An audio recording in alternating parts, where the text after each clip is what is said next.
In this video, we're going to learn how to solve a 3x3 system using Cramer's rule. So we're going to set this up just like we did Cramer's rule when we were doing a 2x2. I'm going to have three variables. So I'm going to have the x, the y, and the z. So my denominator determinants are just a 3x3. So we're going to do the columns by the rows. So the columns are going to be 3, -8, 5, and we have those same columns for all three denominators. And then my second column is the y column, -10, -9, 6. And then my third column is the z column, so -5, 9, -6.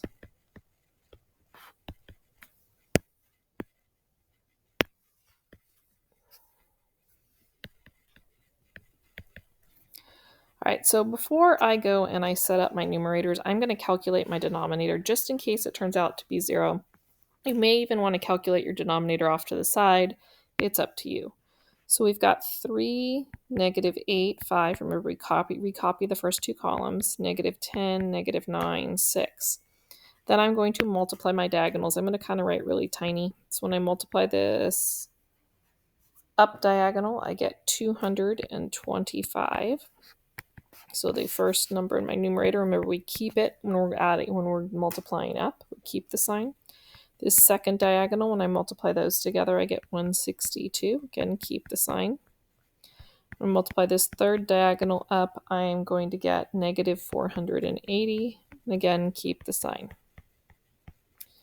Then we're going to multiply the down diagonals. So this first down diagonal, when I multiply, is 162. And remember, I change the sign when I multiply down.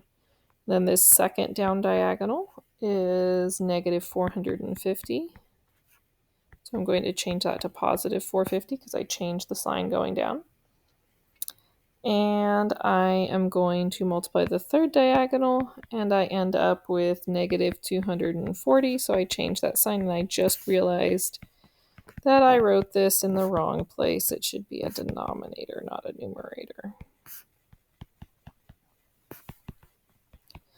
All right, so when I add that all up, I end up with -45.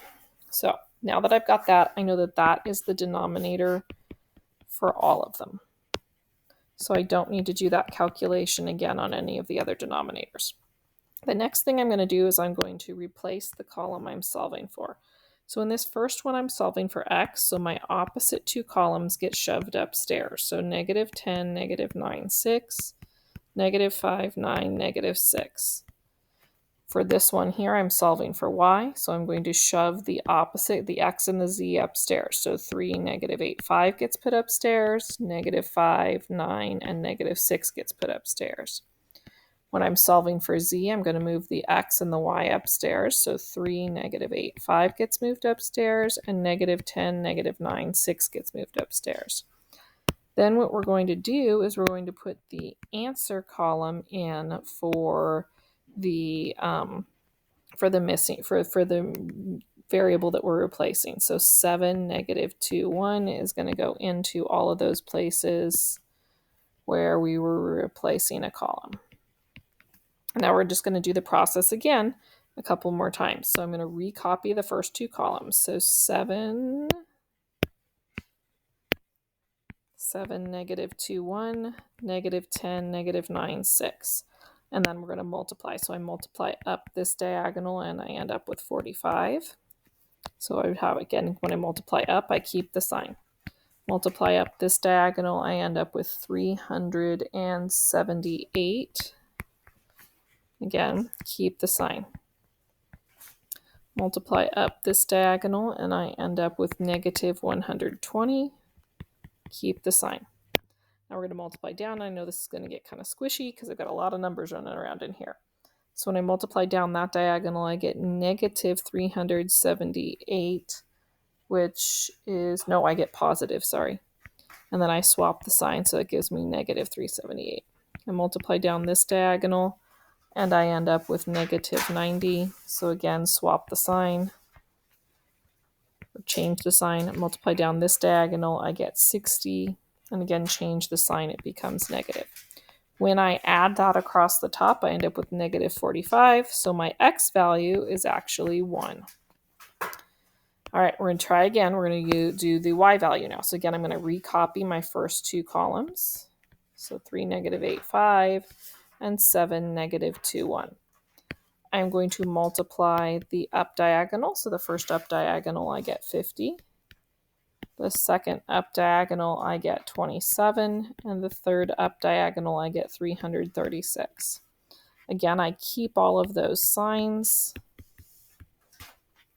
Then I'm going to multiply the down diagonals. This first down diagonal, I end up with 36. The second one, I get 315. And the third one, I get 40. When I go down diagonals, I have to switch the signs. So I'd end up with negative 36, negative 315, and negative 40. When I add that up across the top, I get 22 over negative 45. So not quite as pretty, but it works. All right, then finally, in this third one, I'm going to go ahead and I'm going to recopy the first two columns. And then I am going to multiply the up diagonal. So I'm going up, and I end up with negative 315. Second up diagonal, I get negative 36. And third up diagonal, I get 80. Again, my up diagonals, I keep the sign. Then I'm going to multiply the down diagonal. So this first down diagonal, I get negative 27. The second one, I get 100. And the third one, I get 336, and it should be negative. I'm going to switch all of my signs. So positive 27, negative 100, and positive 336. When I add up that numerator, I get negative 8 over negative 45, which is going to go positive. So my final answer would be written as an ordered triple. So I'd write 20, negative 22 over 45, 8 over 45.